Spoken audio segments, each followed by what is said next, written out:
very useful in your future tradings. Okay.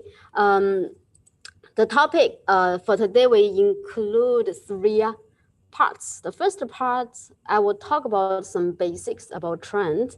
And then the second part, that's golden section. So maybe some of you already know this indicator, but you cannot apply this indicator very well. You don't know how to apply it, right? So it is closely related with today's contents about the trend theory, right? The trend, it is actually very closely related with the skills of a trend. And later, I share with you the details so that you can understand better how to apply golden section to do some prediction, because golden section is for prediction, right? So previously, we always say that prediction is the medium to advanced level application, right? For beginners, usually it would be a bit difficult.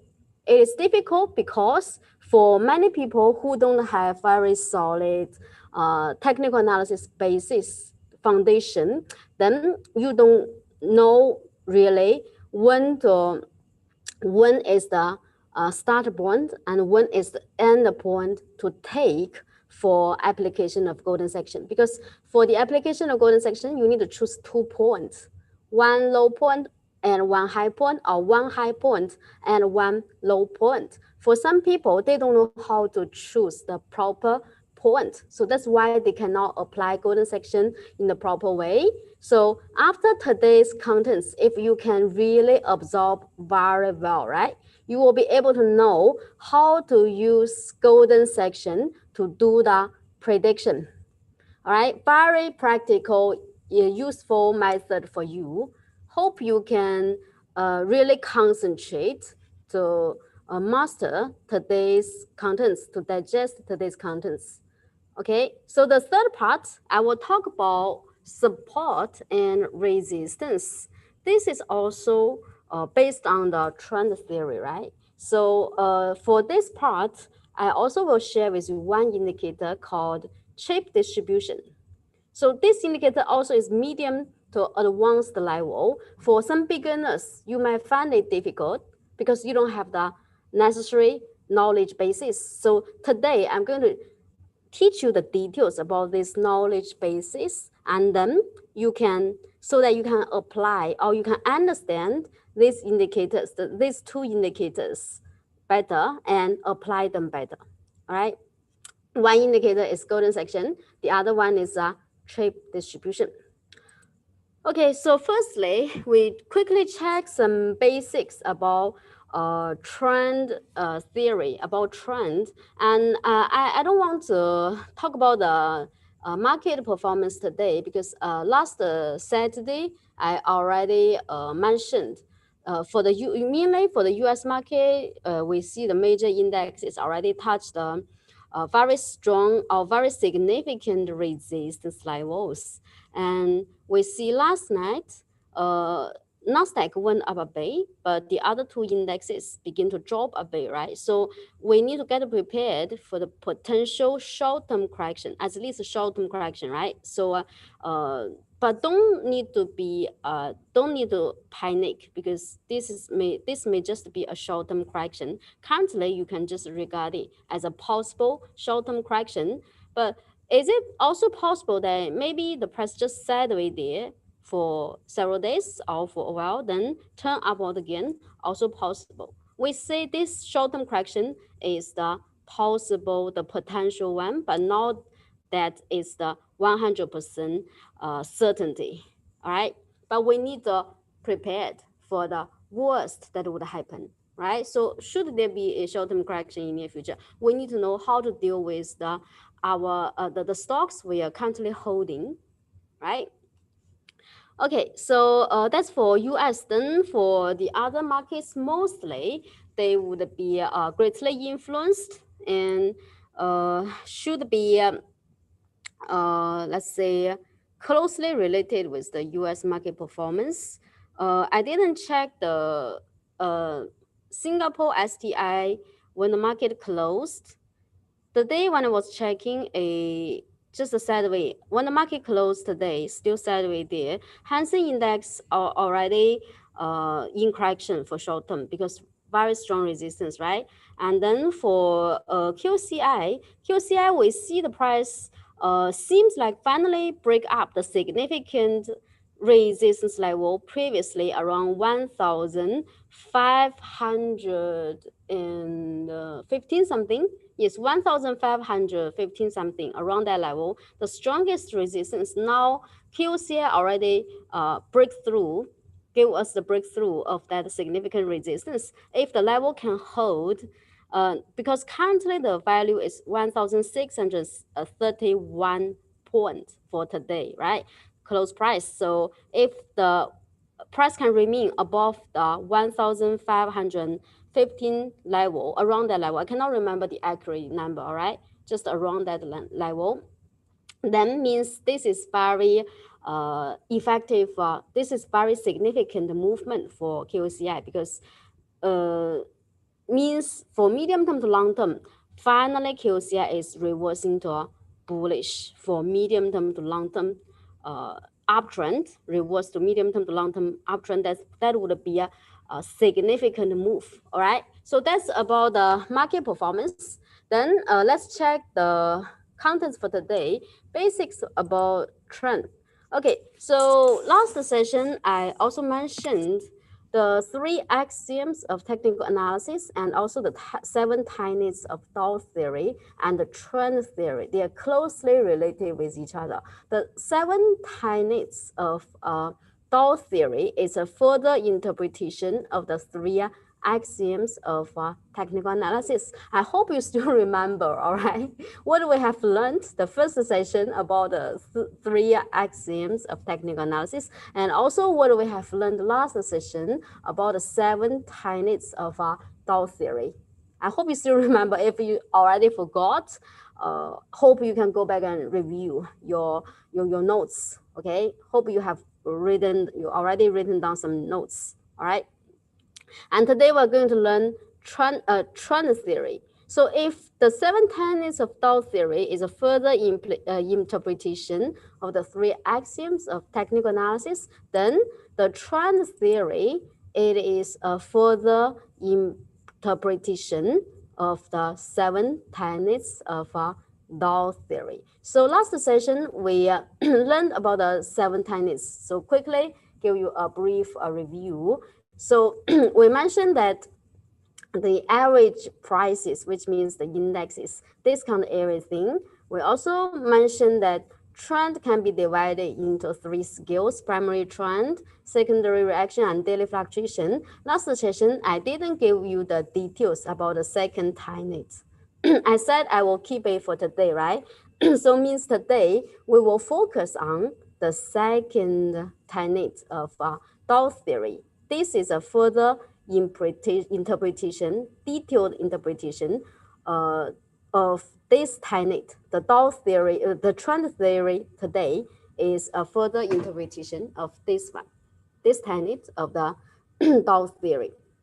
All right, and last session I shared with you about the primary trend can be divided into three phases, right? You still remember primary bullish market and primary bearish market. For each one, each one can be divided into three different phases: the beginning, the development, and also the end, right? So I shared with you the features for different phases. I hope you still remember. And then also last session, I shared with you some examples to understand trend is confirmed by volume. All right, trend is confirmed by volume. And then today we focus on the second tenet, right? Later share with you more details. And also the fifth tenet of the Dow theory, it tells about only appearance of definite reversal signals can call an end to the existing trend. I also shared with you some examples last session to for you to understand this tenet. And also the sixth tenet, average prices of the same market verify each other. And closing price is the most important of all the four prices, including open, high, low, and close. Close is the most important of all the 4 prices. All right, so these are the 7 techniques, and today we are focusing on the second one. The second technique, it says that trend can be divided into 3 skills, right? So the 3 skills are primary movement, secondary reaction, and daily fluctuation, right? So what does it mean? So primary movement, how do we know this is primary movement?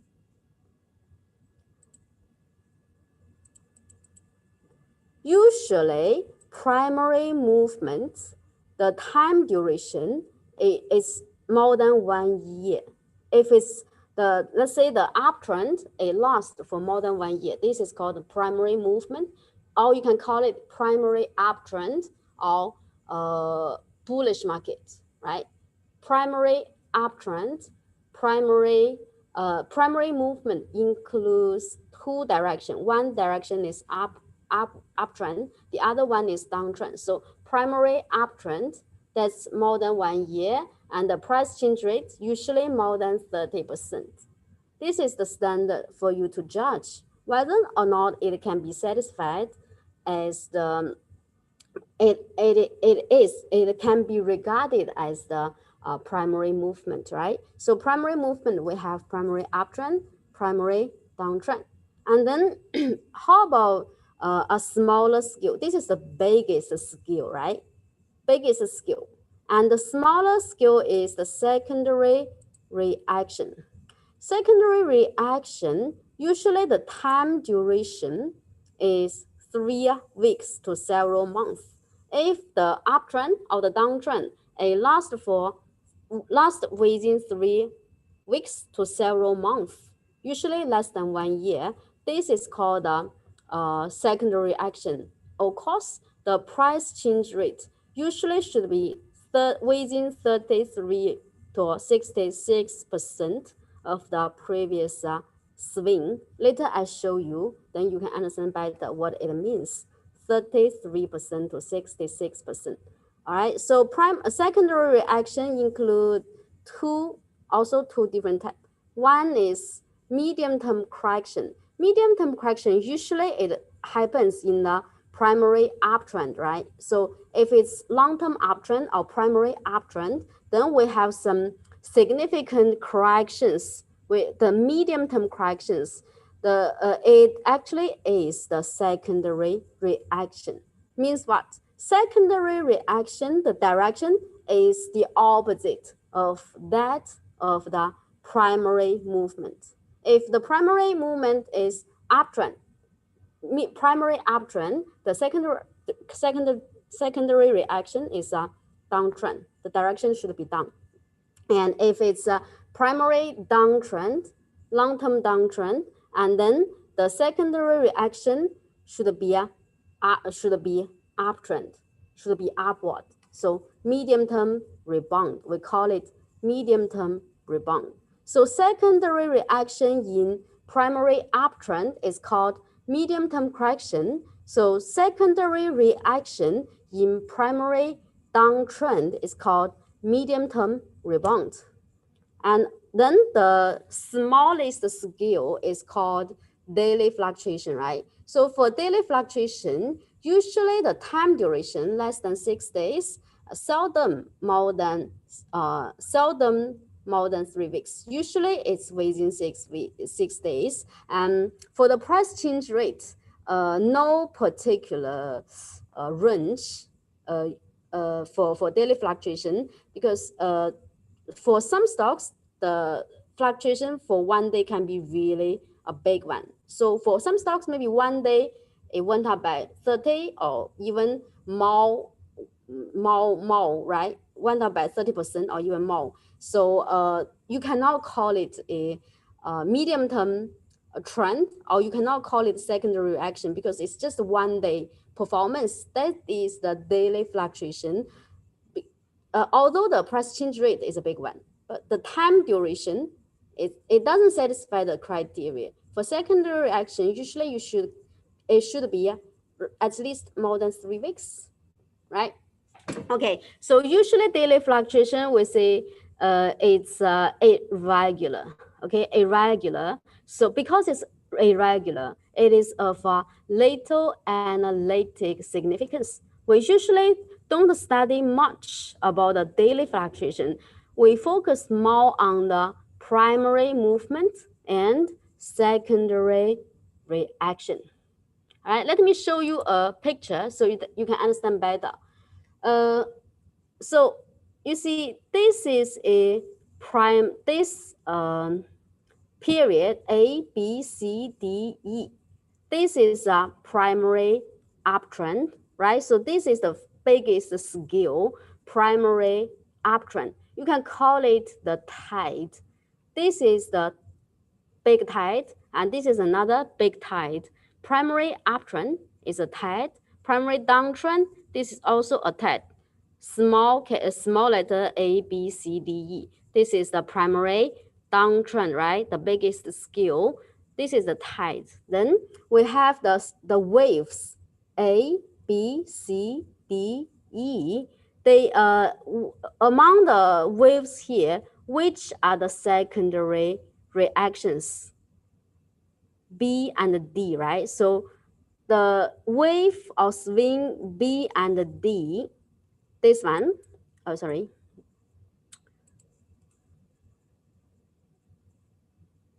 Okay, so this one and this one, these two downward swings, they are the secondary reaction. In uptrend, medium term, in primary uptrend is called medium term correction. Medium term correction B, medium term correction D. The feature for the medium term correction is time duration within 3 weeks to several months, price change rate within 33 to 66% of the previous upward swing. So let's say swing B, the price change rate is within 33 to 66 of the previous swing A. Okay, and also D, the price change rate is within 33 to 66% of previous swing C. Okay, and then if it's downtrend, we call the secondary reaction B and small letter B and D as the medium-term rebound, right? So this is the medium-term rebound, and the time duration also same, 3 weeks to several months, and the price change rate also the same, 33% to 66% of the previous downward swing A and C, right? A and C. So only difference between the medium-term rebound and medium-term correction is the direction. For the medium-term correction, direction is downward in the primary uptrend, but medium-term rebound, that is the direction is upward in the primary downtrend, right? Okay, so this is the most important two skills: primary uptrend, primary downtrend, the first skill, and the second skill, secondary reaction B and D, small letter B and D. These are the secondary reaction. Then you might ask, how about A, C, E? A, C, E, they are the swings in the same direction as the primary uptrend. And small letter A, C, E also is the are the waves in the same direction as the primary downtrend. All right. So this is how we interpret that the tenets of the trend theory, the basic of the trend theory. Why we say the trend can be divided into 3 different skills. This is how we interpret the different skills, the 3 different skills. Hope you have you can understand very well. Okay, so then let me erase the inks. then continue. Oh, why I cannot move to the next slide?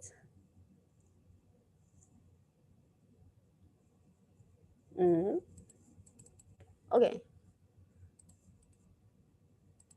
So let me show you some examples, some real examples, so that you can understand better.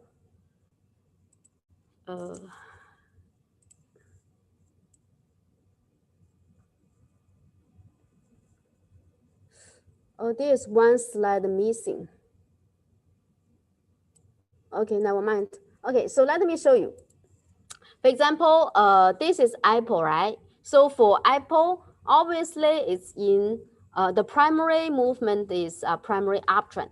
It's a long-term uptrend all the time. If you check the history, it's long-term uptrend all the time from its IPO. I'm just showing you partially the history. All right, so then you can see that this is a significant correction, right? So we can say this is a medium-term correction in the primary uptrend. So why it can be regarded as a medium-term correction? For one thing is the time duration here, obviously more than 3 weeks. The other thing is if you check the price change rate here for this correction, medium-term correction here, for this correction here, how do I know the price change rate for this downward swing here?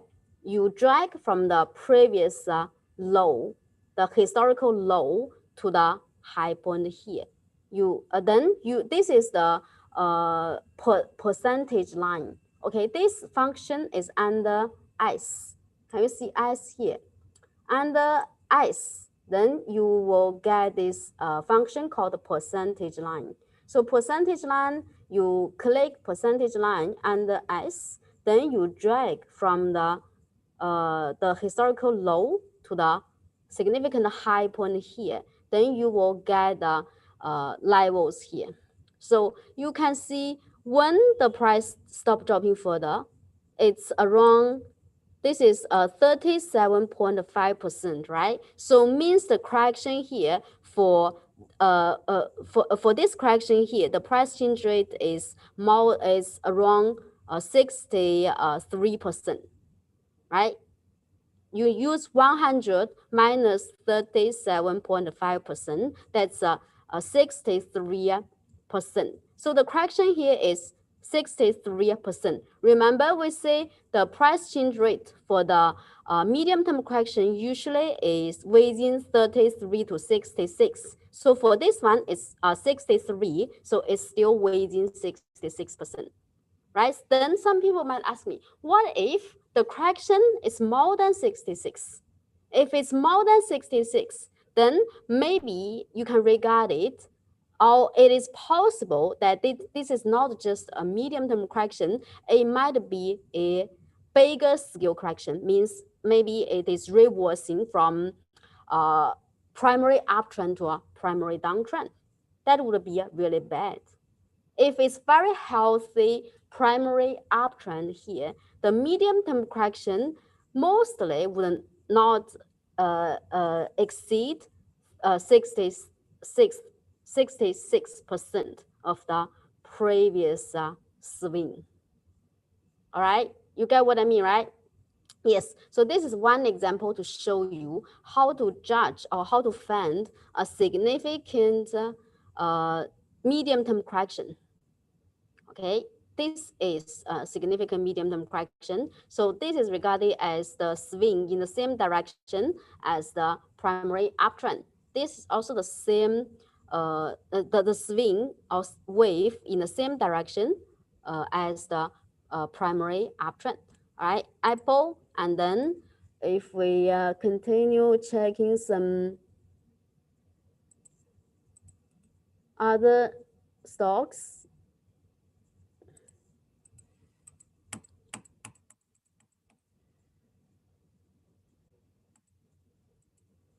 Okay, so this is iFast, right? So iFast, we check the sudden drop big downward gap yesterday or the day before. Yes, it's yesterday, right? So today it rebounded. I didn't download data, so you cannot see the performance today. Today is a forceful rebound here, right? Then you check the big gap when it gets support or stop dropping further. See, 66.7%. This is still the percentage line. So the bottom, you see the bottom, the price it touched the let's say the 62%. 62% means the correction here. The correction here is how much? 100 minus 62. That is 38, right? 38%. The correction here. It can be regarded as a medium-term correction from the in terms of the price change, right? But if you check the time duration, it's just one day, right? So yes, you can say this is not exactly speaking, it's not a medium-term correction. It's caused by sudden news, right? But at least we know the price change rate, the condition satisfied, right? The criteria satisfied here, then you will know that the 33 or 66, these levels are very significant levels. If there would be some corrections or some rebound, maybe most of the times the price will stop dropping further around these levels. And sometimes it also might be 50%, also sometimes 50%. Okay, so 50, 66, and 33. Okay, so this is for iFast. And then this is for Hong Kong stock Meituan, right?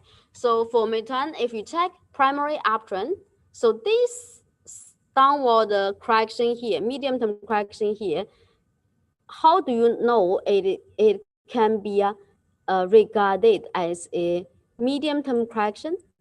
This correction here. So why don't we regard this correction as a medium correction? Why don't we regard this correction as a medium-term correction? Because the price change rate too small. That's one thing. The other thing is the time duration also not long enough, 3 weeks to several months, right? But for this one, obviously more than 3 weeks, the price change rate, if you drag from the historical low point to the high point here, then you get all the values of the percentage line. Then you see when does the price stop dropping further? It touched 50, and then 1 day below 50, then quickly back. So actually it's the 50% level. But if you must check the low price here, it's very close to the 37%. 37%, still above the 33%, right? So if the price touch 33, means the price change rate here is 67, right? It's 67, but it's still above. It touch, you can say it roughly touched 37, means the correction here, the price change rate here is 63%, right? 63%, still within the 33 to 66% for the medium-term correction, right? Okay, so that's, I show you some examples so that you can understand the different skills of the trend, especially the primary uptrend, primary downtrend, and also the secondary reaction. All right, and yes, this is another example.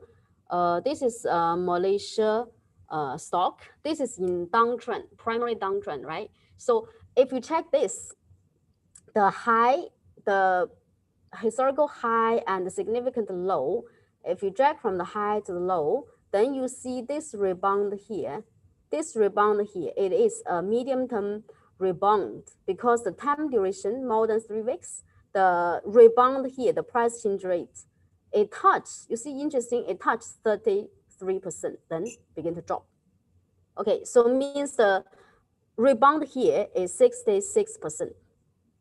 right? 66%.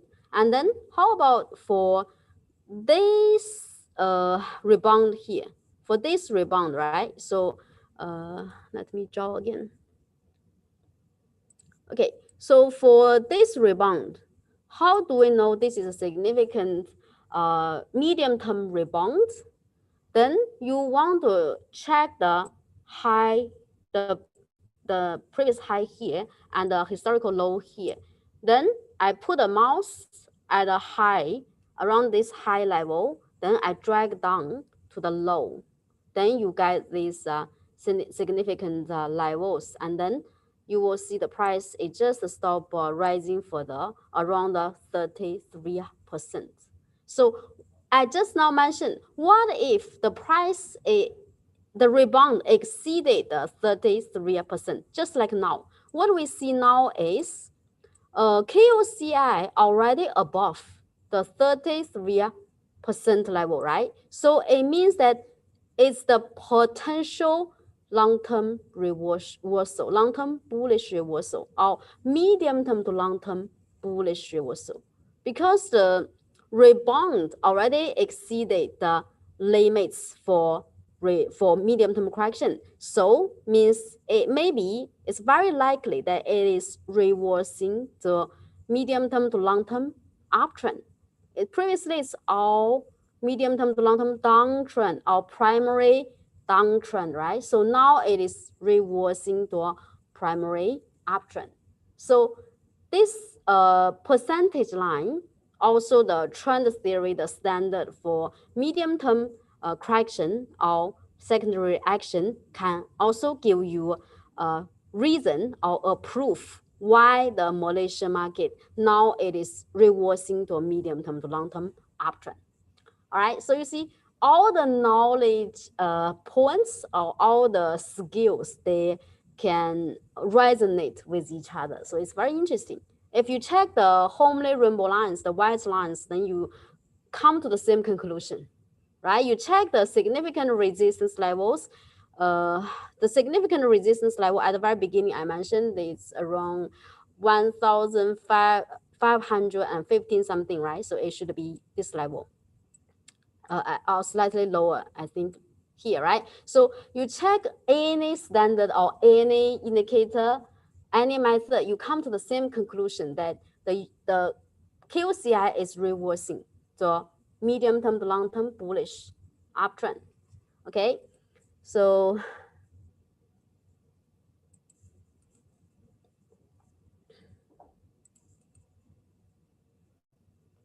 okay, so then in conclusion, let me help you summarize about the trend, right? So we have two dimensions to analyze trend.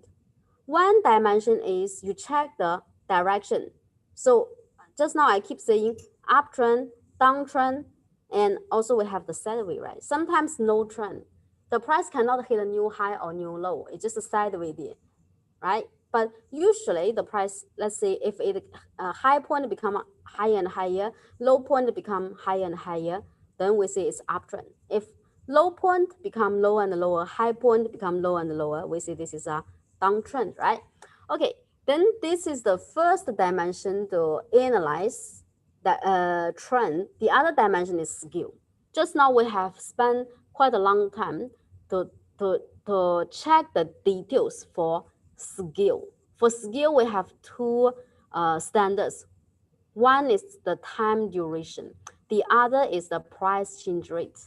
This is how we can categorize the trend into three different skills, right?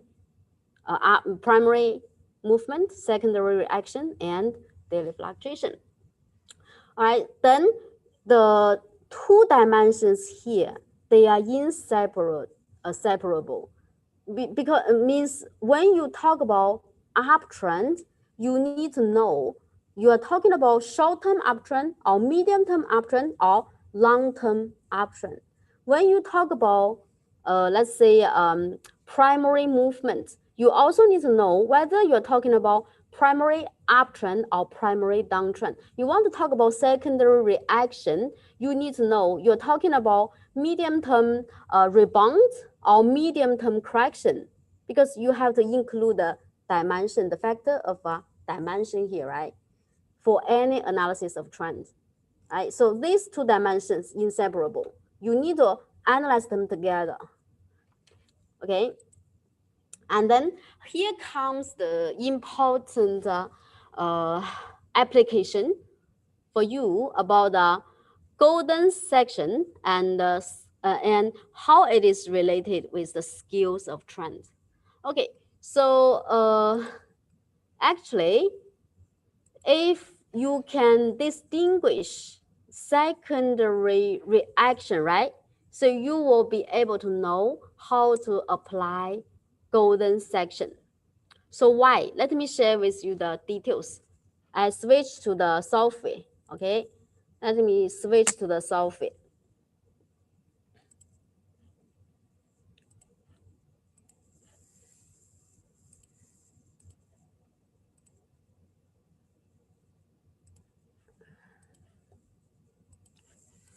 Okay, so for golden section, where is golden section? Under S, right? You click S, then you see this is the percentage line, which I have used just now to judge whether or not the price change rate for the medium-term correction or medium-term rebound is within the level between 33 to 66%. Because let me just show you briefly. If I click the percentage line, right? So this is the significant high point here. Let's say this is a significant low. This is a very forceful rebound, right? And also maybe you say this is a forceful rebound. How about we check this rebound first?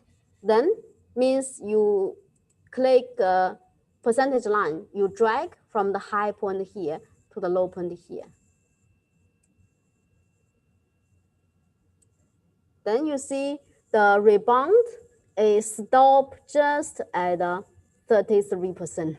So that's interesting. Let me zoom in the period for you to check. Can you see?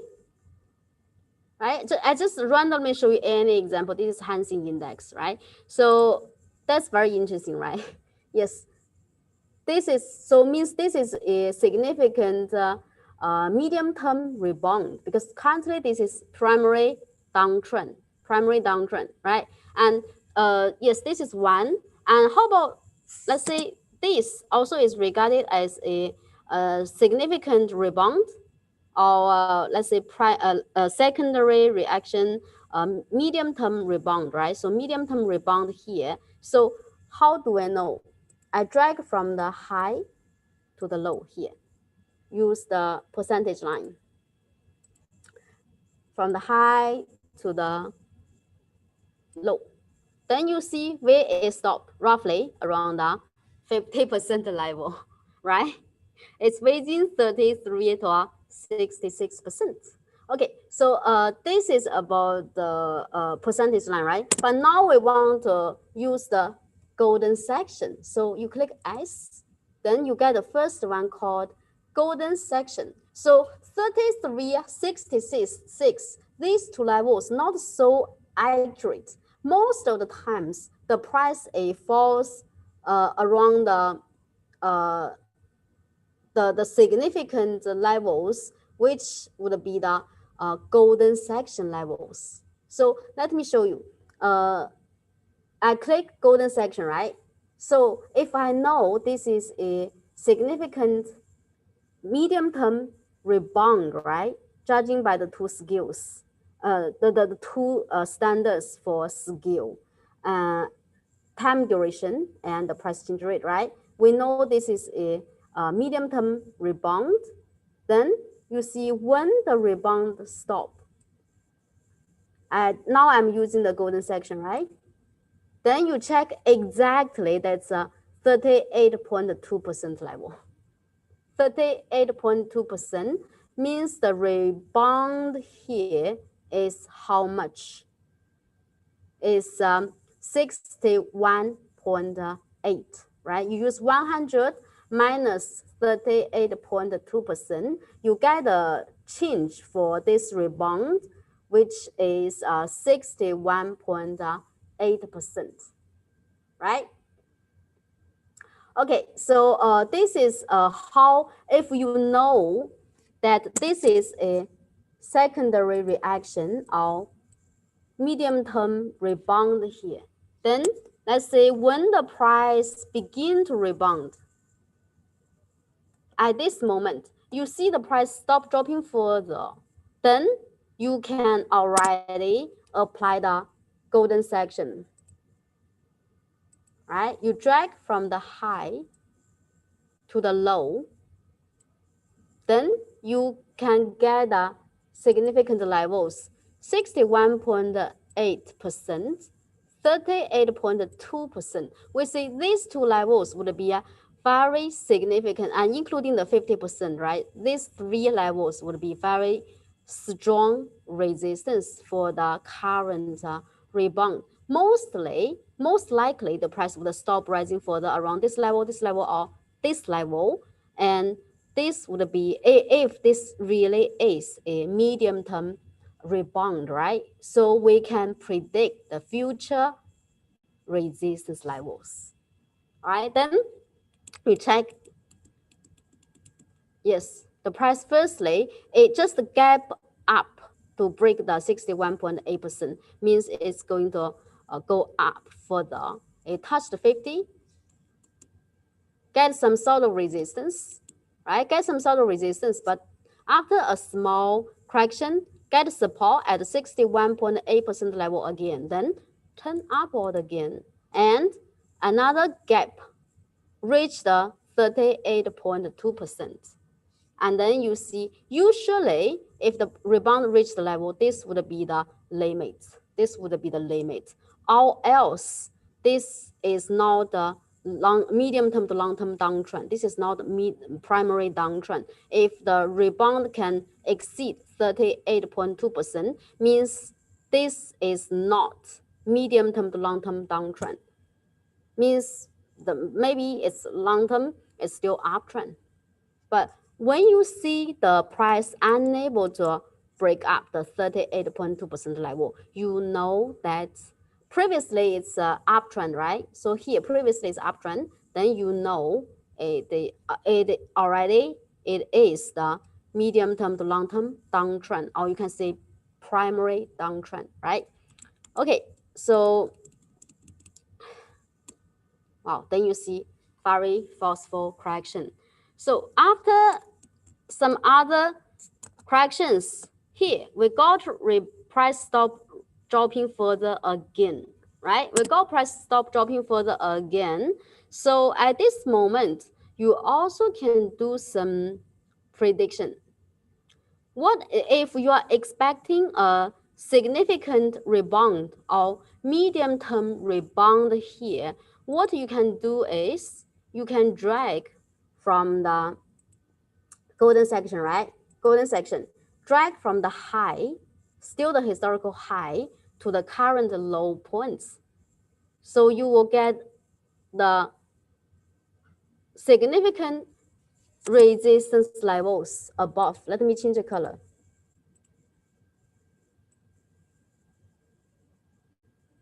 All right, then what we can see is 61.8%. So if this rebound is not a very strong rebound, it would stop rising further around this level, drop again. If it's stronger, maybe it can reach 50 or even 38.2%, right? Then let's check how the performance, how the price fared. It didn't, now you see the price, it didn't go up, right? But previous low, as long as the price can remain above the previous low, still possible that there might be a significant rebound. Yes, you see the price break up, reach 61.8%. Now it already break up the level, then means it's going to 50. Oh, if the price unable to stay above, then maybe there would be a correction.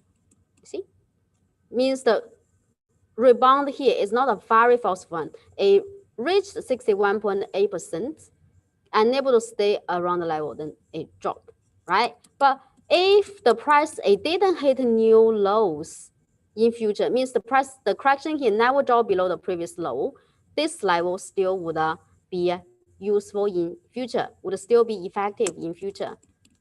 Then you see another rebound, right? So this time when it stopped rising further, still around the 61.8. Okay, break up. If it break up, it reach 50, and then yes, it reached 50 and then begin to drop, right? So you see 50, then drop. So how about next time? Is it possible that the price might reach 38.2%? Possible. See? Reach, right? Reach 38.2%. Usually here, pay special attention. If the price, it just break up this level, continue going up, right? So means the previous medium-term to long-term downtrend here already finished. It is reversing to a medium-term to long-term uptrend. But if the price unable to stay above this level or continue rising above this level, means it's still in the medium-term to long-term downtrend, primary downtrend. So yes, a break up 1 day, 2 day, not regarded as a effective breakthrough, because the price breakthrough then still drop below, right? Still drop below. So this is not a effective breakthrough. This is a false breakthrough. Okay. Okay. So the second time, try to break up. So this can be regarded as the effective breakthrough. So if in future there is a correction, the price drop to the level, even get support, turn upward again. So that would be a confirmation. This is almost, let's say, more than 90% of probability. This is already reversed to a medium-term to long-term uptrend. But you see, the level cannot hold. If it drop below, still would not work, right? Then you see, if the correction here, it dropped to the level 38.2% can hold, this level really can hold, then we already reversed to a medium-term to long-term uptrend. But unfortunately, you see, the following day gave us a downward gap, just drop below the level directly. So no hope. So see? So this is how we can apply the golden section, right? And then if I zoom in for you to check, okay, I zoom in for you to check. What we have analyzed just now is this is still uptrend, downtrend all the time, right? So this very significant rebound, this rebound here, all right? We have analyzed this rebound. And then if you check the big picture, this is after the significant rebound, medium-term rebound, it hit new lows, right? So hit new lows. And then if we check until now for Hang Seng Index now, right? What we know is this is the low. Previous historical low. Now the price is around this high. You see, roughly the same level, right? So then how do we know that if in near future, Hang Seng Index a drop, because now it seems like the price unable to break up the resistance here, right? Seems like the price unable to break up the resistance. If unable to break up, then if it begin to drop. So when would be the significant, or what levels would be the significant support levels? If you want to check, you also can use the golden section. You choose the low point here, and then the high point here. Oh, sorry. I drag from the low, all right? From the low, something wrong with my mouse. To this high. Okay, so what we see is 61.8% level is here. You can check the value, 24,657. Of course, apart from the three most significant levels, we say the 80.9% also has some slight or some weak support. There would be some weak support here. If the upward momentum is strong or the downward momentum is weak, maybe the price gets the support here still can turn upward. But if the downward momentum is quite strong one, it would drop further to touch the 61.8%. And this is we are checking a very long-term performance. Some people are saying, how about I drag from this low point to this high point? Can I do it like this? Actually, also can. And I can I will not say that you drag from this low to this high is wrong, or from this low to this high is wrong. Which one is right or which one is wrong? Both can be right. It depends on what you need. If you want to check a very long-term performance or a bigger scale, if you want to check a bigger scale, then you choose from this historical low to the high point here. But if you just want to check some smaller scale, some shorter term support or resistance, of course, you still can choose this low and this high. All right, so of course, this is the, let's say, if you regard it as the long-term, medium term, at least medium-term uptrend, because we already have the high price become higher and higher, low price from become higher and higher, right? You regard it as a medium-term, at least medium-term uptrend, then this can be regarded as a significant correction, or you can call it,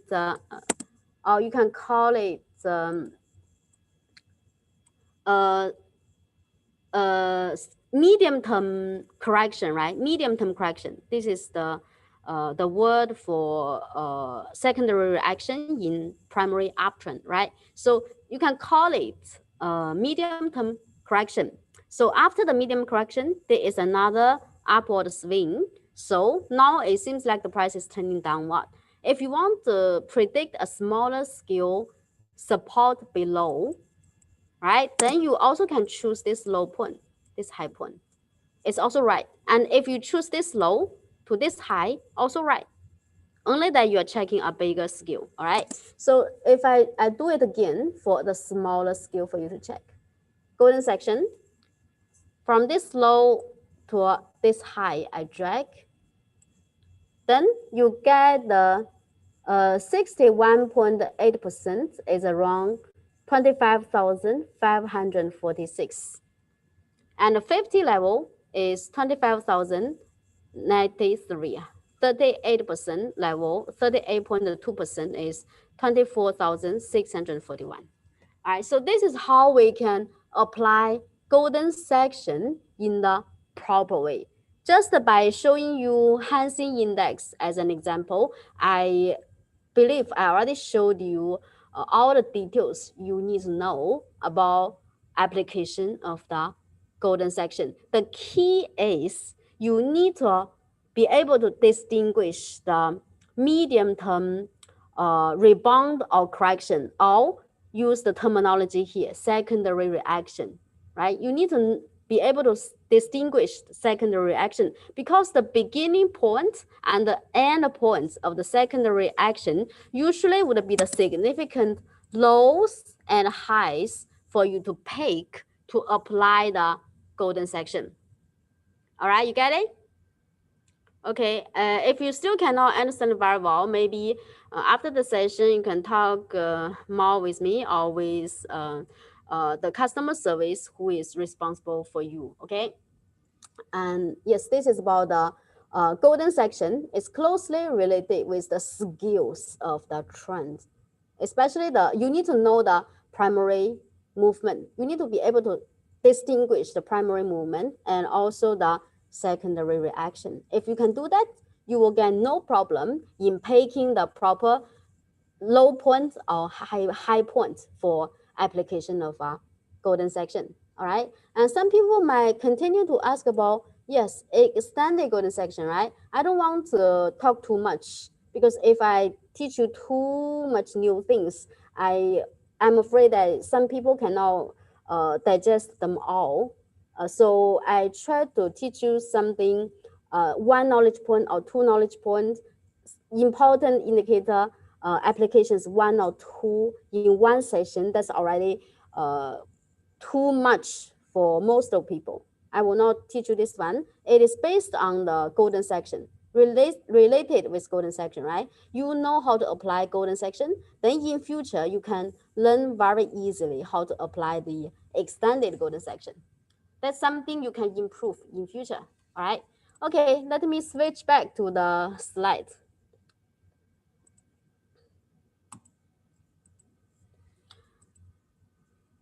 Okay, so this is about golden section and the skills of trend. And okay, this is just an example. For Hansen index, you can regard this as a significant medium-term correction, right? This is a medium-term correction. And then the price gave us the forceful rally ever since early November, right? Early November, forceful rally here. And now if the price begin to drop for STI, we have a short-term correction. The first target level, 61.8%, 2,725. And I drag from this low to this high, all right? So this is some examples to show you for you to understand better about the application of golden section.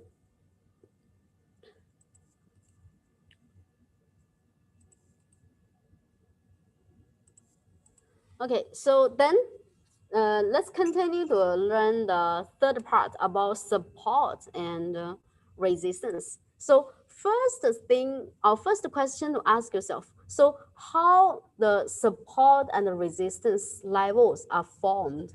Why there are some levels can be the support or be the resistance in future? Okay, so this is actually, if you check, you trace back to the root.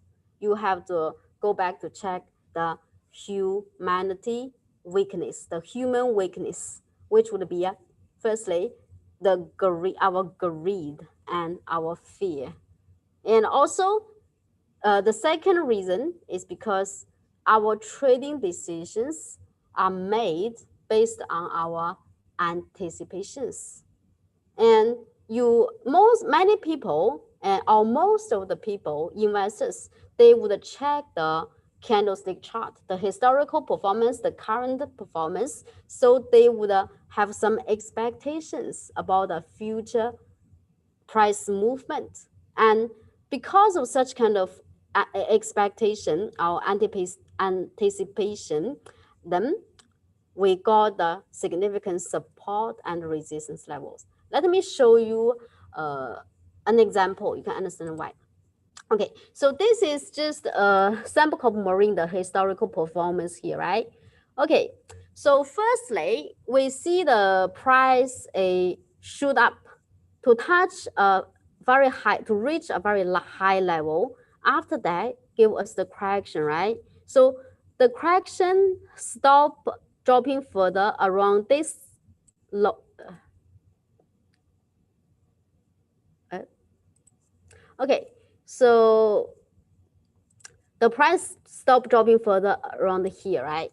And then when the price stop dropping further and it begin to rebound, and we don't check the smaller rebounds or smaller highs here. If you check the smaller high, you can see small high, the previous high. You also can check. If you check the bigger scale, let's say this, the price drop to touch this level again, right? So previously, the price stopped dropping further at this level. The second time, the price stopped dropping further again at this level. Why? For one thing is because of greed. Why is greed? Because people who previously have bought here at the previous low, right? and they don't want the price drop further. So when there is a correction, touch the level again, they previously have bought, they have bought. So if they don't want the price drop, then they would buy again here, right? People would buy again here. This is for one thing. People agreed. And the other thing is people also feels fearsome about losing money. People don't want to lose money. People want to earn money. So greed and fear. So if the price drop below the level, then people would lose. So that's why they will not allow the price drop below the level. One thing is fear, one thing is greed. Want to make money, but don't want to lose money, right? And this is the first reason why the price gets support at the previous low here, right? The other reason is because when the price touched the low point for the second time, many people are checking the chart, right? Many people are checking the chart. They are thinking that if people are now, people don't want the price drop further, many people would buy. They are thinking that if many people would buy, the price would go up, so they follow. So people are expecting that the price would get support at the level and then go up, right? After checking the history here, the current situation here, people are expecting or anticipating that the price would get support at this level and then go up. So that's why more and more people join the group to buy, right? Join the group to buy. Okay, then after the people buy, more and more people buy, the price go up, then reach the previous high level again. Okay, so here, why the price get resistance at the previous high? Also because of fear and greed. Why? Because some people previously have bought at the historical high here. It's not a historical high, it's a significant high here, right? People have bought and then price drop. Then they don't have the chance to sell. They are keeping the stock as a loss for a long time. And in the end, they are about to, let's say, recover all the losses here, right? To unfrozen their capital. They would be able to unfreeze their capital here. So a lot of people sell. The selling pressure here is greed because people don't want to lose money, right? So this is because of fear. Because of fear, people don't want to lose money. They would sell because the price already very close to their cost. Selling pressure is big. Okay, so then let's say in future when the price go back to the level again, because previously this is the resistance. Once the price break up the level, in future the price drop to the level again, it switch from resistance to support. Why the level here now is acting as the support? Because previously many people buy, let's say here, this is the effective breakthrough of the previous high. For twice the price unable to break up the previous high. So this time, effective breakthrough, many people, they trade at the breakthrough, right? We have a trading method called breakthrough, right? People buy here. And when the price drop to the level, this is their cost. So they don't want the price drop further. Many people would buy. And for others, they didn't buy here, but they are thinking that they are expecting that many people would buy. So they just follow. That's why this level would be a support. So it's the same scenario happen this time. It's the same thing. History tend to repeat itself. Under the similar situations, people tend to make the similar choice, right? What happened previously, now it's happening here again. So price get support, and then for once, twice, and then finally drop below, and then when it try to break up the level again, it switch to resistance again. here support, but now resistance. And then next time, still resistance. And then when the price dropped to the previous low here again, it never failed to act as the support, right? It's the same reason, fear, greed, and people's trading decisions made based on anticipation of the future performance. Okay. Okay, so this is about the reason why the significant high points, low points can act as the support or resistance levels. Why we can, how the resistance and support levels are formed, right? If you understand the reason, then you can apply the support and resistance in a better way. Oh, okay, so let's continue. Just now we say the high points, low point, they can be the significant support or resistance levels, right? But it's not like every high and every low, the strength of the support and the resistance would be the same, or the importance of the support and resistance would be the same at every low and every high. At some certain low or high points, the support or resistance can be quite strong, but at some low or high, it's just some small or weak support or resistance. So how do we know that the support or resistance here at a certain level is a strong one or a weak one? We have some criteria to judge. Okay, now we let's learn the details about the criteria to judge the importance of the support and resistance. Firstly, you need to know that in uptrend, the support levels play a more significant role or more important role than resistance. Means in uptrend, support more important than resistance.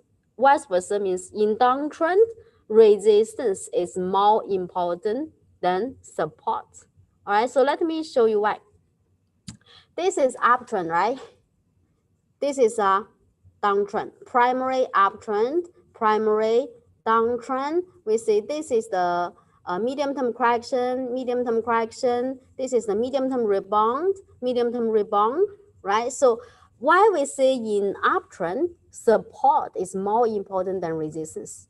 Because in uptrend, the price will always hit a new high. The definition for uptrend is higher high, higher low, right? Higher high, higher low, it is called uptrend. Lower low, lower high called downtrend. And the high point, low point don't create a new high or new low. That's sideways, right? And then if it's in the primary uptrend, the price would always hit new highs in future, means the resistance at the previous high point always would be taken in future. And the support levels always would work unless it reverses to medium-term to long-term downtrend. If it reverses to a long-term downtrend already, then it would be the opposite. Every time the price rebound reach the resistance, it would turn downward. But the support sooner or later would be taken. The price would always hit new lows, right? The support in the downtrend not so reliable, and in uptrend resistance not so reliable. Sooner or later in uptrend, the price would break up the resistance of the previous high. And most of the times, the support levels below, they would hold up. They would do the drop, and the price would turn upward.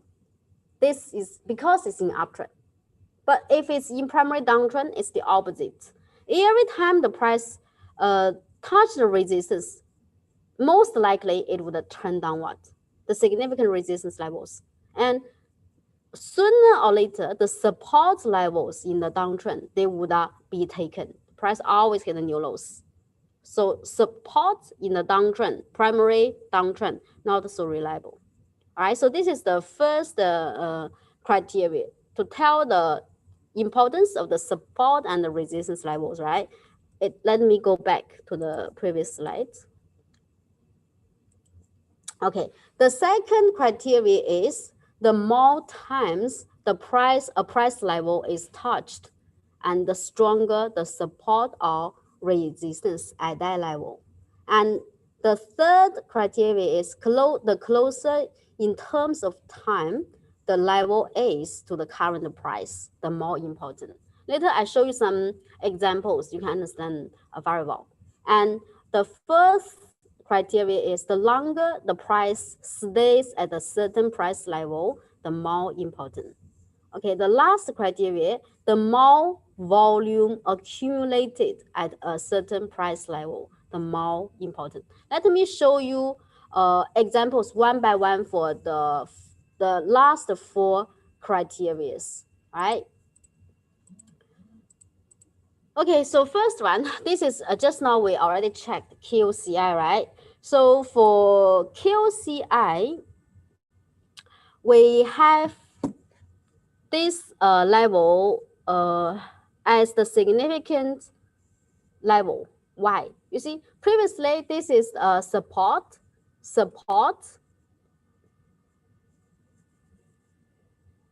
Okay, support. The price break down the level, become resistance, support and resistance. They can switch to each other, right? Depending on the price below or above the level. Okay, so then you see how many times this level is touched. 1, 2, 3, 4, 5, 6, 7. Now this is the current, the latest performance now, right? So this circle here, and we see now the price slightly above the level already. So maybe this time, if the price can stay above the level, for sure, then this would be the effective long-term bullish reversal, because now we already got the low points become higher and higher, and high points, if the price break up new high, then we will get a high point become higher and higher. Definition for uptrend. All right. So this is the second criteria. How do we interpret? The more times the level is touched, the more important, because this level is touched for many times, 6 or 7 times. That's why effective breakthrough here is regarded as very significant, because long-term bullish reversal means greater chances, bigger rallies in future. That's why we say the more times the level is touched, the more important the level. Means the effective breakthrough means great for the price, for the future price.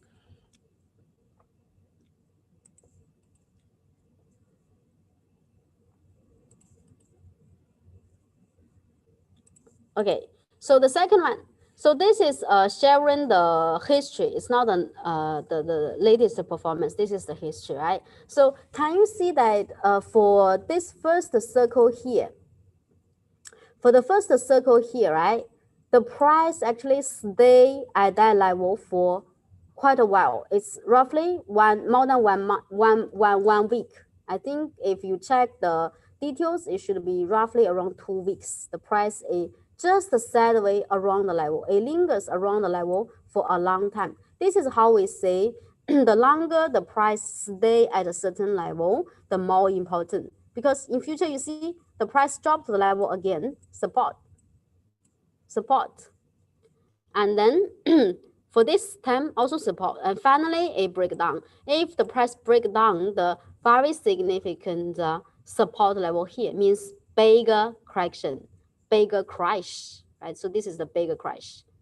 So the longer the price stay at a certain price level, the more important. Means in future the price break through the level, there would be a bigger scale corrections or rallies. All right.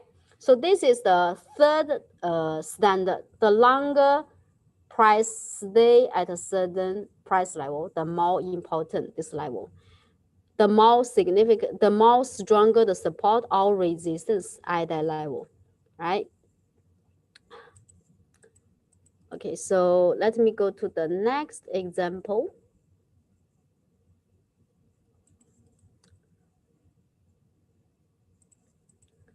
Okay, so this is Hong Kong share Xiaomi, right?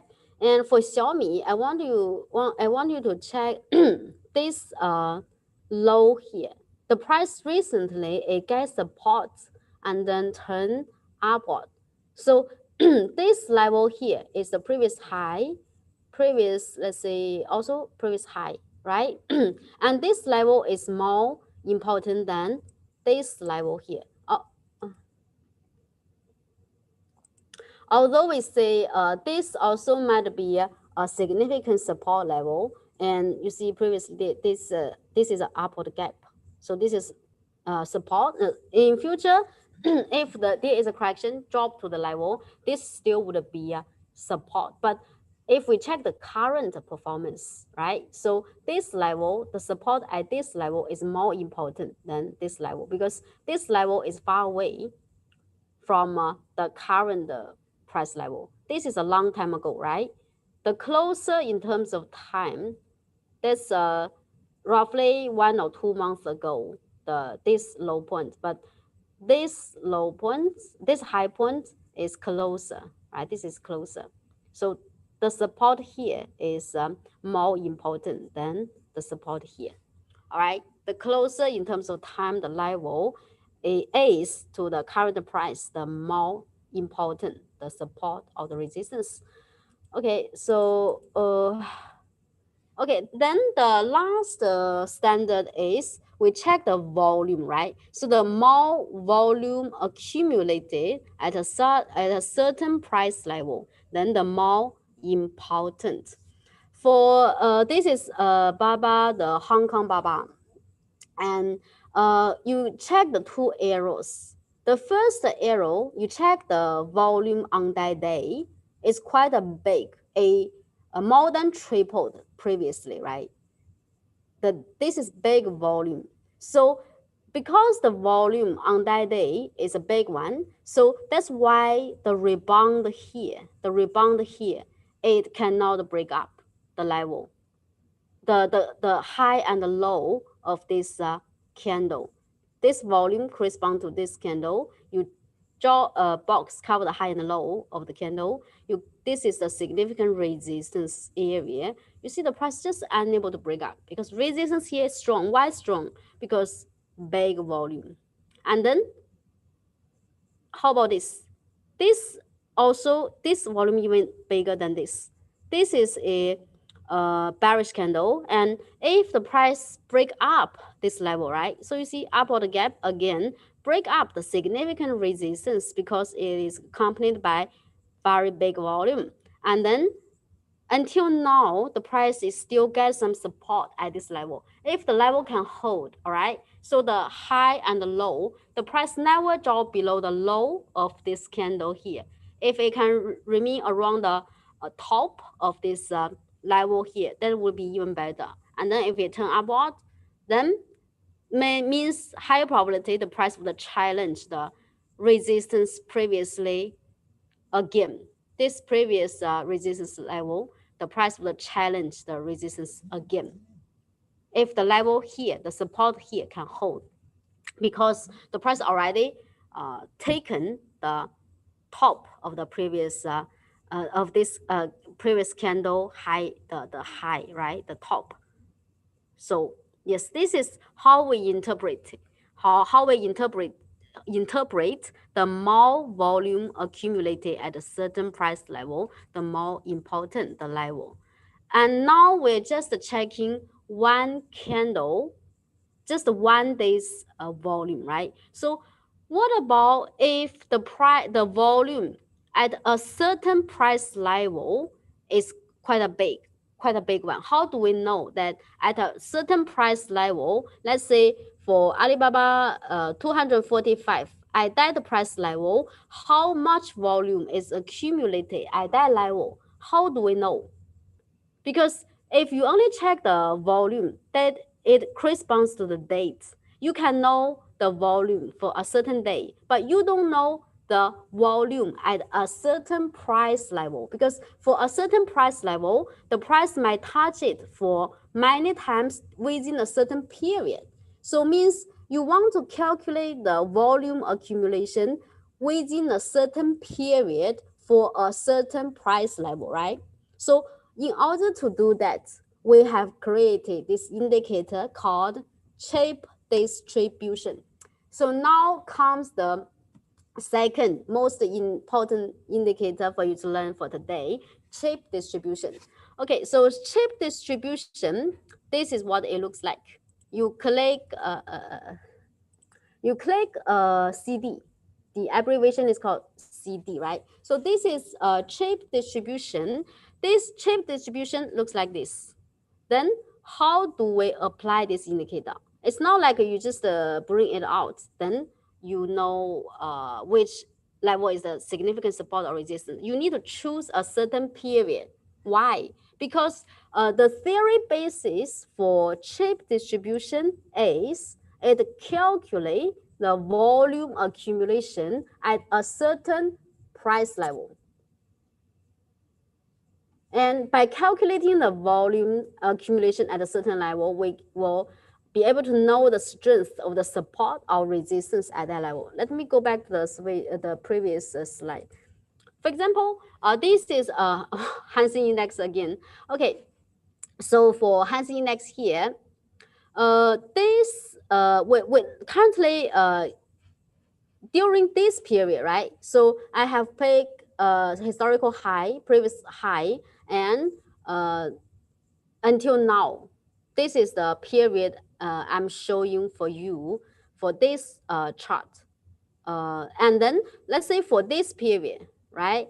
And we see current price level. Let's say this is today's price, right? So 26,304. So that is the price for today, and we see that level.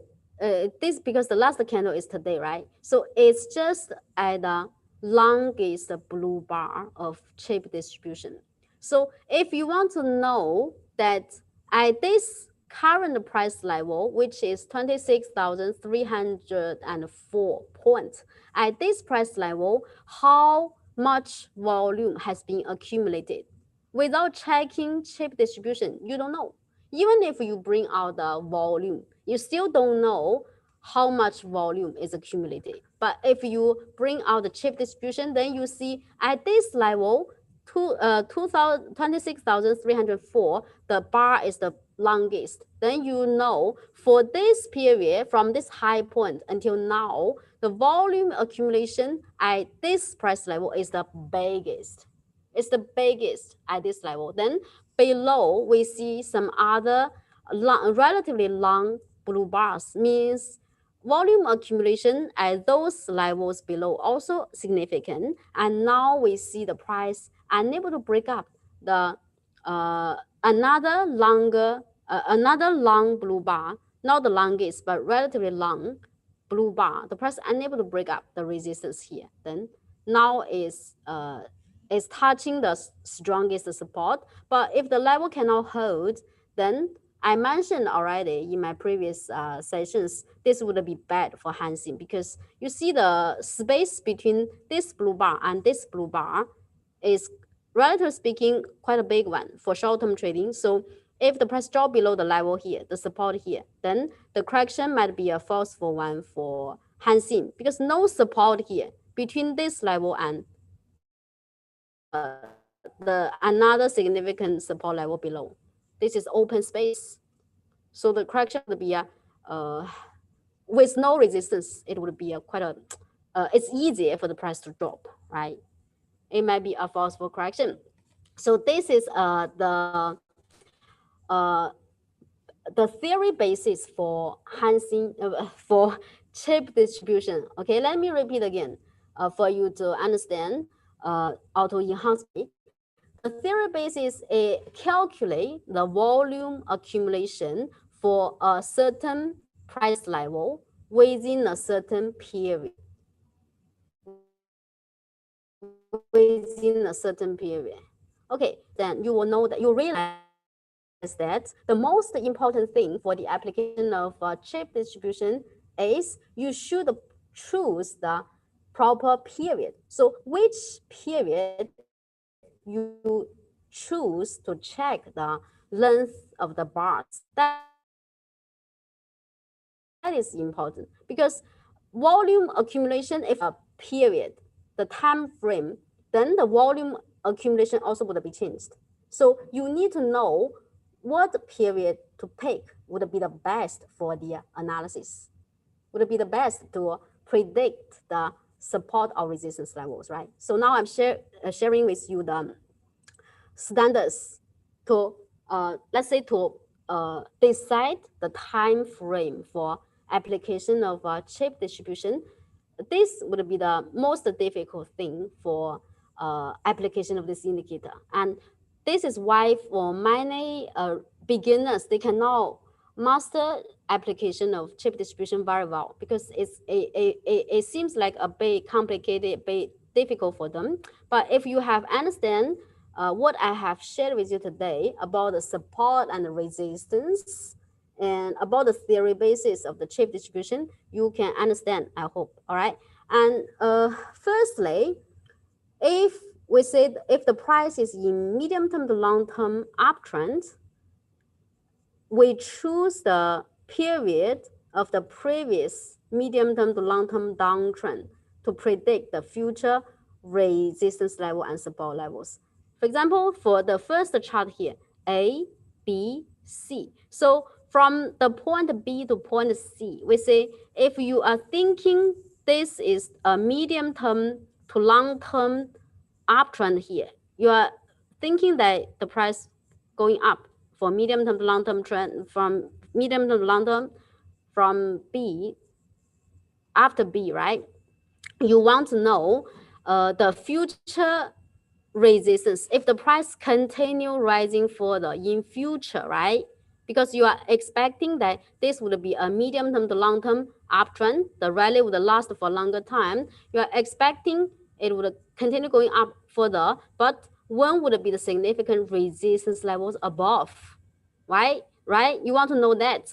So you can choose the previous uh, downtrend, medium term to long term downtrend, which begins from the significant high A point to B. From A to B, this is the previous medium term to long term downtrend. Means you drag from the high from A to B. This is the period, the time frame you choose to predict the resistance in future after B.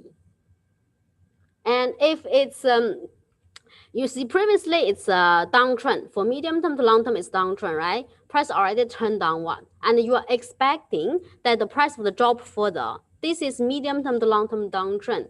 You want to know the future support levels below. After point C, when the price continue dropping, when it would likely stop dropping further in future, the significant support levels.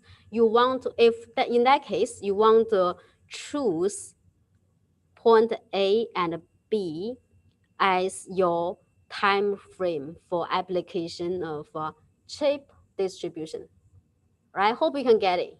It's not that complicated, right? And then to predict the future resistance level, your time frame should include a previous significant high points higher than the current high points.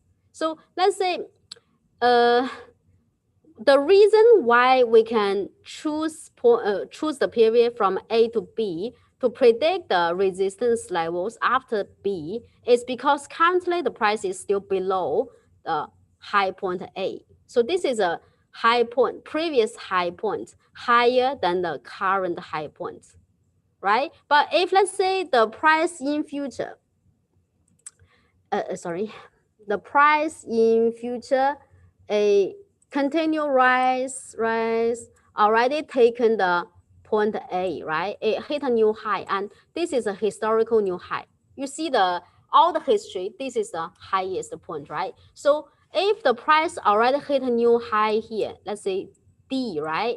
if you still want to apply chip distribution to predict the future resistance level above, not applicable, because you don't have a previous significant high point to be higher than the current high, because the current high is the historical new high.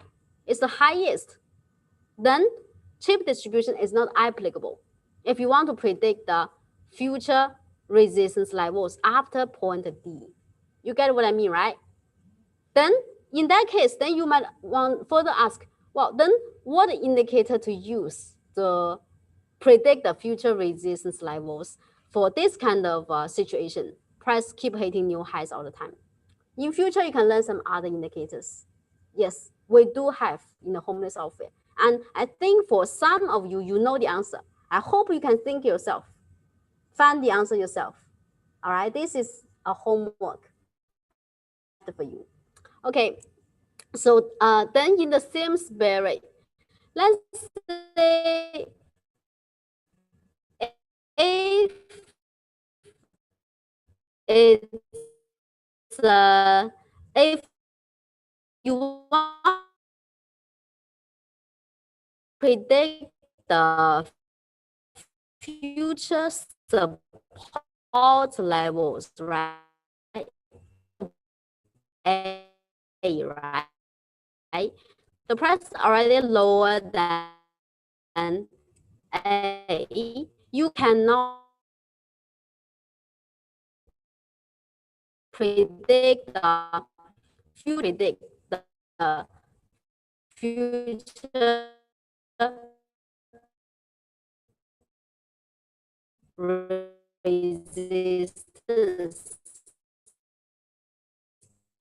You so future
sorry for the interruption just now because the connection not stable, just not disconnected.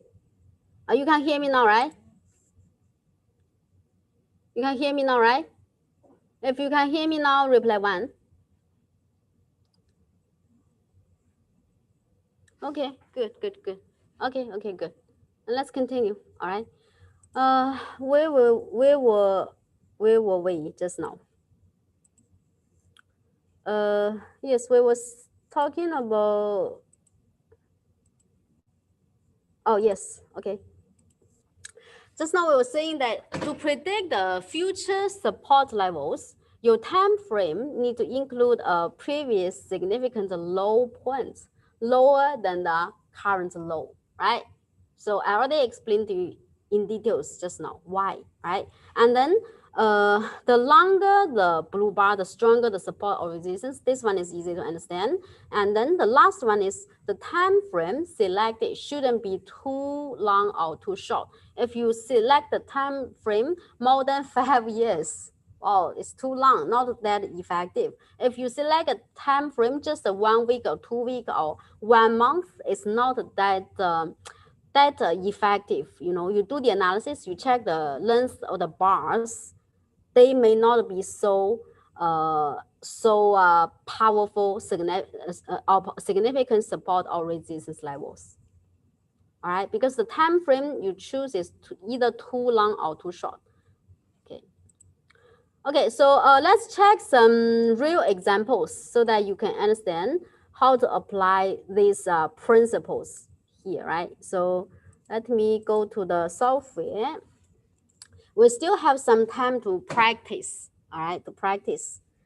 So the application of chip distribution is very important. I hope after learning today's contents, you can understand deeper about chip distribution and understand better about how to apply the chip distribution. All right, so maybe I need several stocks as an example. You can write down several stocks in the chat room. So let's practice for several stocks so that you can understand how to apply. Any stock you particularly interested?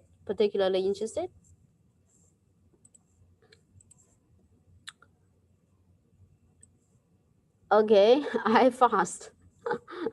Okay, I fast. Any other stocks you'd like to check? Hong Kong lines. Some other market, let's say US, Malaysia, Hong Kong, we also can get several stocks from different market. So in Singapore, we got iFAST and Hong Kong. Now we need one Hong Kong stock, one Malaysia stock, one US. I'm not sure whether or not we can check so many, because if we check at least one stock for one market, that's 4. I'm not sure the time is enough or not to check all of them. All right, now we got Singapore, Hong Kong, US and Malaysia. We need one Malaysia stock. Anyone who trade Malaysia? Yes, I got one. Okay, so let's check 4324. This is Malaysia one. And for Singapore, for US, we only get NIO, right? Then that's NIO, all right? So for, let me write down first to save time, because I don't have to go back to the chat room. I don't have a pen. Okay. Let me write down the stocks we are going to check now. The first one is 4324, right? 4324. The second one, Hong Kong one, 01610, and US one is NIO. NIO. Singapore one we got 3, right? So maybe I first I just write down later to see which one to check. Happy and Hong Kong Land, right? Okay, then let's switch to the software. Now you're checking the software, right? Okay, so let's check the first one, Malaysia stock 4324, right? 4324. 43 恒远, right? 恒远. Wow. Okay, so it's extremely bullish, right? So what we know is, firstly, you check the primary movement. Primary movement is, this is long-term downtrend, right? Long-term downtrend. Recently, the rally is a very fast one. You can see it's reversing to medium-term to long-term uptrend. You can see that. But before the recent forceful rally here, you can see it's still medium-term to long-term downtrend.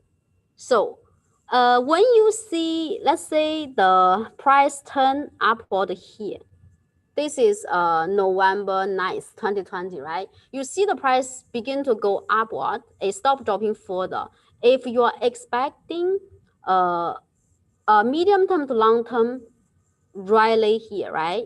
Like at least the medium term rally here, you want to know the future resistance levels above, right? Then what we know is the historical high. This is a significant high point, and this is the historical low, significant low point. So in order to predict the future resistance levels, the best choice is you choose the historical high and the historical low here. You check the time duration. 2018, the low is 2020, just around 2 years. 2 years still okay, but this one you are trying to predict a very long-term performance, bigger skill. This is also the biggest skill because 2 years also is quite a long time. If you're thinking that you want to predict a shorter term, maybe you can choose, let's say, this high. This is also a significant high point, higher than the current high. You see, the current high, this is the current high. This high point is higher than the current high point here, right? So this point also can consider, but this one, the scale you are checking is smaller than this one. If you want to check really the bigger, very big picture, maybe you choose the historical high to the low. So let me do it. If I click ANZ, I just put the cursor slightly left side of the high point. The historical high is here. I put the cursor slightly leftward to include the high point. We at least need to include the high point, right? We include the high point, then you drag, you click your mouse, left click your mouse and drag, you will be able to see a blue box. This is the period you are choosing. This is the period you are choosing. I'm still keep holding my mouse, and then I already include the low point here, the historical low point here, right? Then this is the period I want, the box area, the blue box area. Then I just let go of my mouse. Okay, and then I click undo. Don't forget to undo, right? You first select ANZ to choose the period you want, right? ANZ, then choose the period you want. After that, you you have chosen the period. Then you click undo. Don't forget to click undo. All right. Then next step, bring out a shape distribution. CD, shape distribution. So what we see is, for this one, if you are expecting that the price continue going up and the significant resistance, this one would be a significant resistance level, and above this level, and above maybe this level, right? And then between here and here, the resistance actually not that strong. Of course, you can say, roughly speaking, this level sort of strong, the resistance here, right? Relatively long, but it's not that long, but there would be some sort of resistance at this level, right? After you have marked the significant resistance levels for future, right? By using this rectangle, right? Then you just remove chip distribution. You click CD, remove it. What we need to do is we just roll the chart forward. Roll the chart forward to see in future whether the levels really are the significant resistance levels. Then just roll forward the chart. Touched, see, touched, then drop. All right, but we say this is not a it's not a that important or that strong resistance. Sooner or later, the price would break up the resistance again. So that's after a correction. Then next time, if the price go back to that level again, well, okay. So the price go to that level, it just break up directly, right? So if it break up directly, next target level is here. Okay, next target is here. Now we see the price already reached the level, right? And that's why we see today the price begin to drop.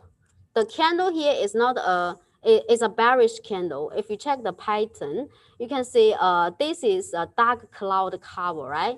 If you check the candle pattern, dark cloud cover, bearish candle, at least for short term, because this is the resistance level here. The price already reached the resistance level, strongest resistance, and then it is seems like it is turning downward. So significant resistance level here. All right, then in future, let's say after the price can really break up the current level here, in future, the price will then move to touch the next level around $9.70. And next level is around $14. This is how we can predict the future significant resistance levels.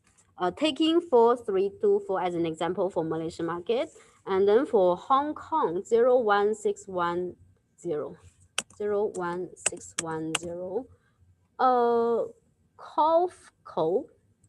Okay, never mind.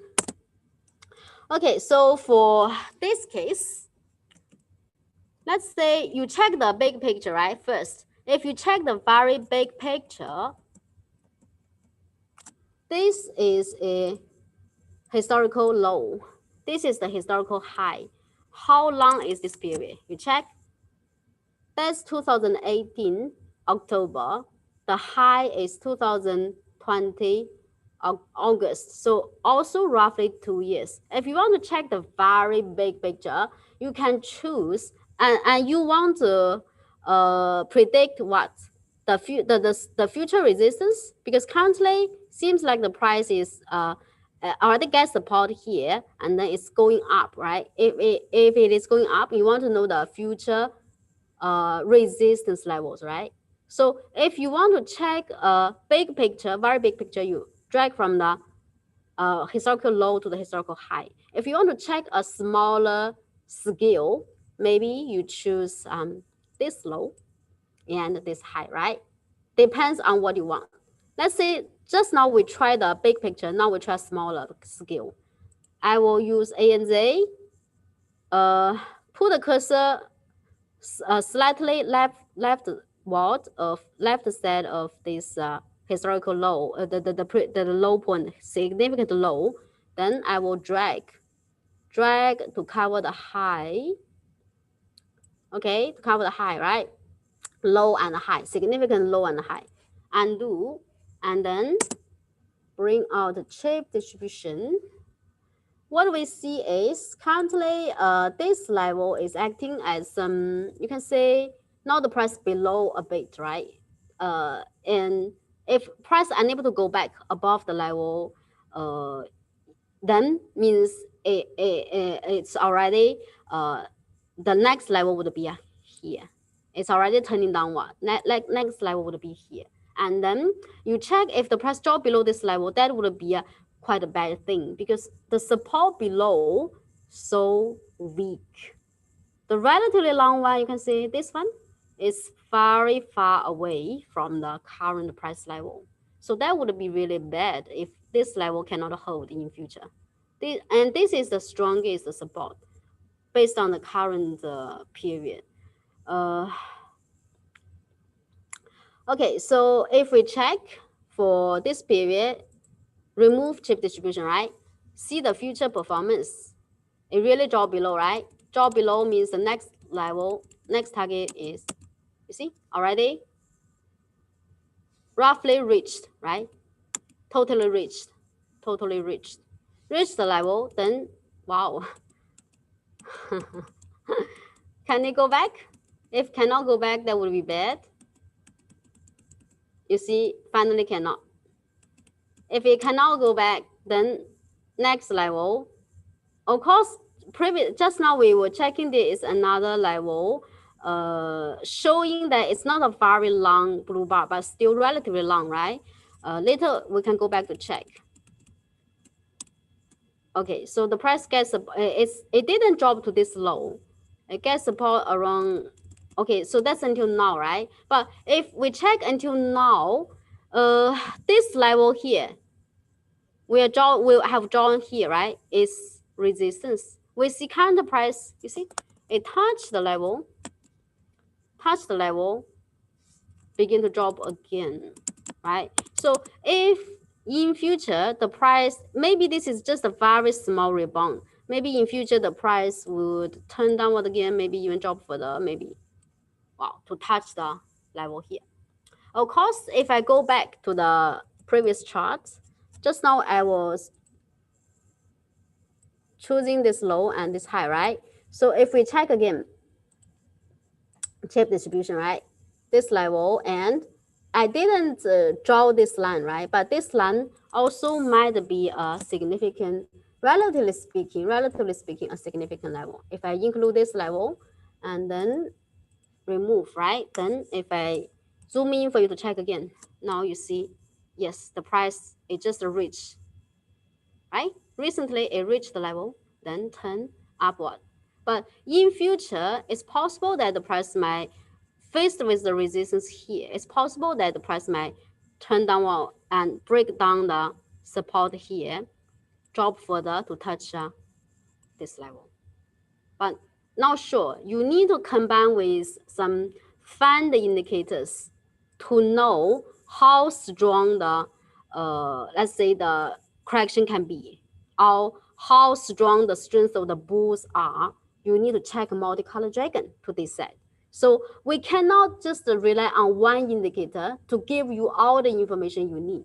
You need to combine indicators. Chip distribution, you can combine with multicolor dragon. But you see, I cannot cover so much content for you in one session.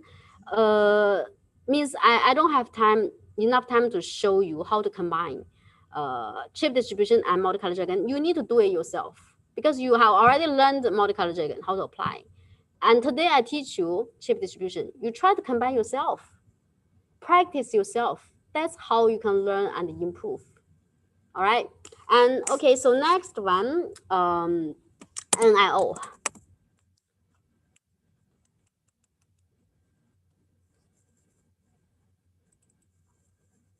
Okay, so for NIO, which case it is? The price keep hitting new highs. If you want to predict the future resistance levels above, cannot do it with chip distribution because we don't have a previous high point higher than the current high. The current high is the historical high. You want to predict the future resistance levels with chip distribution?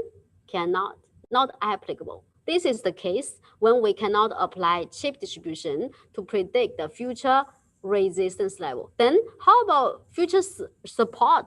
Meaning, if you are thinking that the correction here would last a longer time, if you are thinking that the correction here would last for a longer time, so when would be the significant support level below? Right? That is when you are expecting the correction lasts for a longer time. Then we can choose a period, right? Then how to choose? Because for this kind of share, it keeps hitting new highs all the time.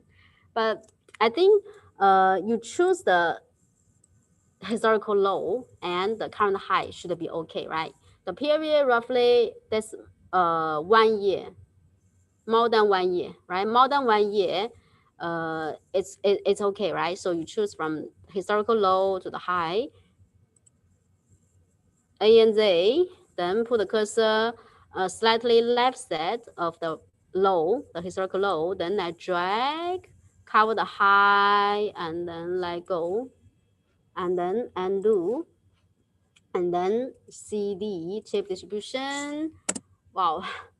What we see is for NIO, the rally here is a very smooth one.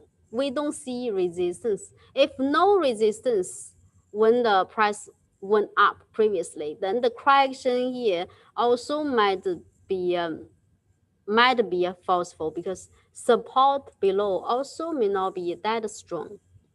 Of course, if you must check, this level is relatively speaking a long bar, and then there is an area, this period also relatively long, and then this is the longest, and we don't check the bottom, the base here. This is quite a long time, quite far away from the current price, right? So if you check the levels which are closer to the current price, should be this level, and this level. Let's say if the NIO, the correction here, would continue for a longer time, the first target should be around $28.64. $28.64, right? But is it possible that the price it didn't touch the level here? It maybe it drop a bit further and then turn upward again. Also possible. It's not. I'm not saying that. You cannot expect that. The levels you have drawn here must be touched in future. Okay, this is just some prediction. You always need to know prediction is just a prediction. You always need to see the real performance. That's the real confirmation. Prediction, that only accounts for 30% of your analysis. What's more important is the trend and the fund, the combination of trend and the fund for you to make all the trading decisions.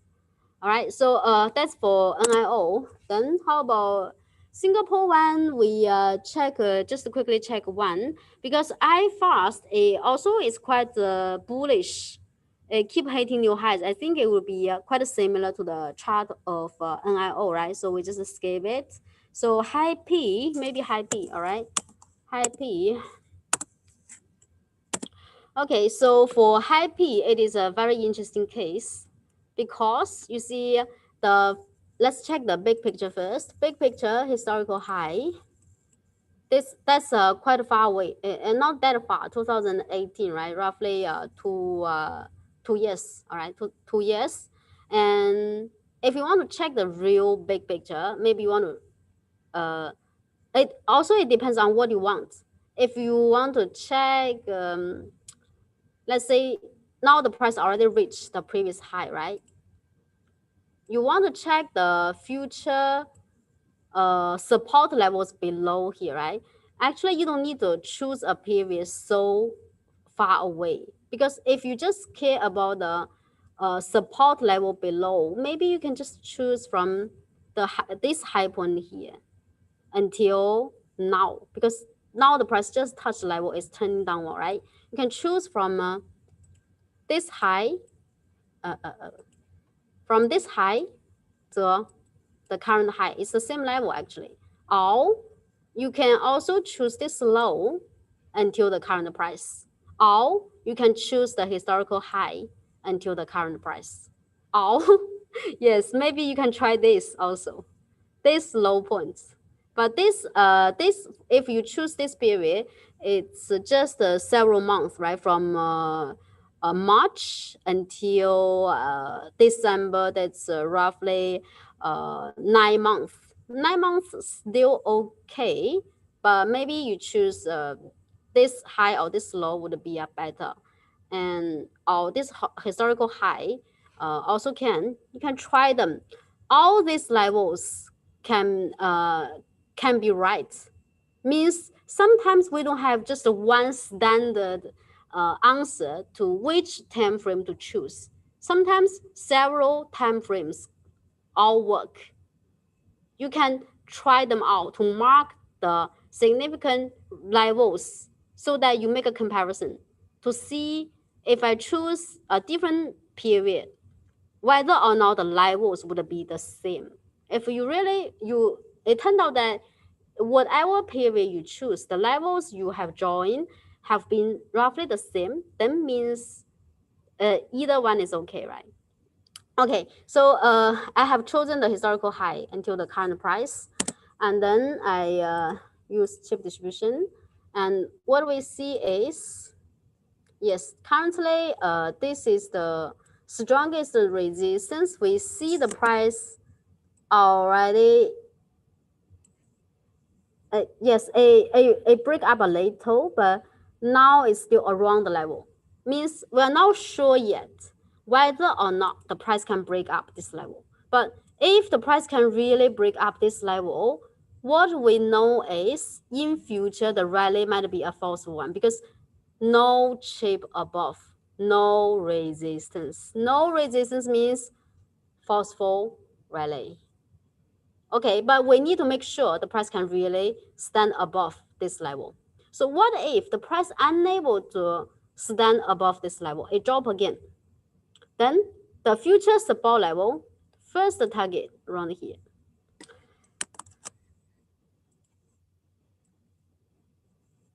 Right? And then second one, and then next one. Yes. This is how we can do the prediction. And then let's say, what if I try another level? I try this low point until now. You can try to see the effect. I'm now changing period. Undo. Then you roughly see the same conclusion, right? Same conclusion. You see the levels still overlap. That's why sometimes we can have several right answers, not just one. All right. So you choose this high. How about this high? Previously you choose this low. How about this high? Also can try this high until now. See, roughly tell you the same story. And then how about you choose from this high until now? Okay, so now it's a bit different because you choose from this high until now, you didn't include the previous high. That the previous period for this level, the volume accumulation quite big actually.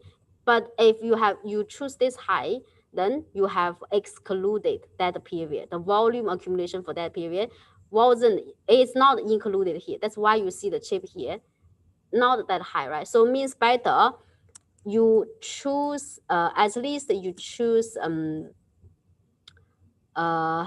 this low. So I think just now we have tried. You choose this high, okay.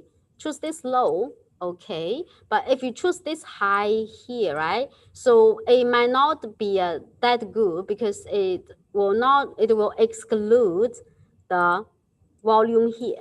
The volume accumulation. Okay. Oh, sorry. Okay, so let me.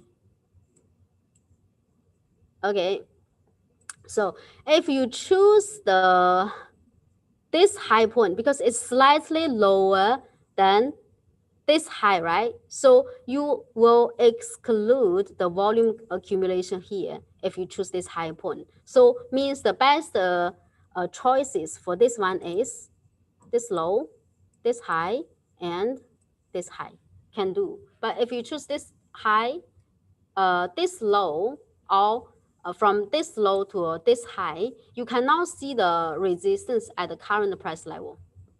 All right, so it means the best one is this high, this low, and this high. Okay, so this is how we can find the best time frame for the application of chip distribution. I think I have showed you very detailed, showed it in a very detailed way. I have confidence that if you can really concentrate on the contents today, you can master the application of chip distribution very well, and also golden section, right? Okay, so I think that's all for today. Something wrong with my throat. Okay. Anyway, I feel happy to share with you all the knowledge and all the trading skills and all the indicator applications. I hope that you can really improve in Homely.